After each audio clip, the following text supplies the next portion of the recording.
بسم اللہ الرحمن الرحیم۔ آج کا ہمارا ٹاپک نو مولود کے کان میں اذان۔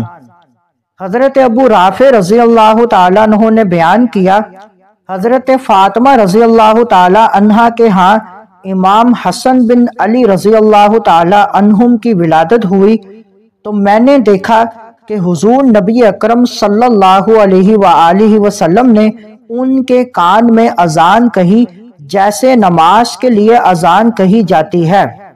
جب کسی مسلمان کے ہاں بچہ یا بچی کی پیدائش ہو تو اس کے کان میں اذان کہنا سنت ہے تاکہ بچہ پیدا ہوتے ہی اللہ تعالیٰ کا ذکر اور ایمان اور نماز کی دعوت سنے۔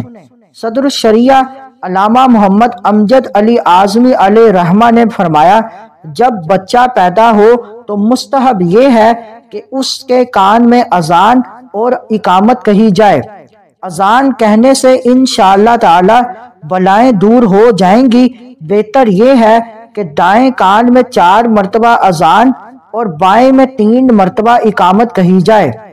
امام نووی رحمہ اللہ تعالی نے فرمایا، مستحب ہے کہ نو مولود کے کان میں یہ بھی پڑھا جائے، اور میں اسے اور اس کی اولاد کو شیطان مردود کے شر سے تیری پناہ میں دیتا ہوں۔ مزید معلومات کے لیے ہمارے چینل کو لائک اینڈ سبسکرائب کریں۔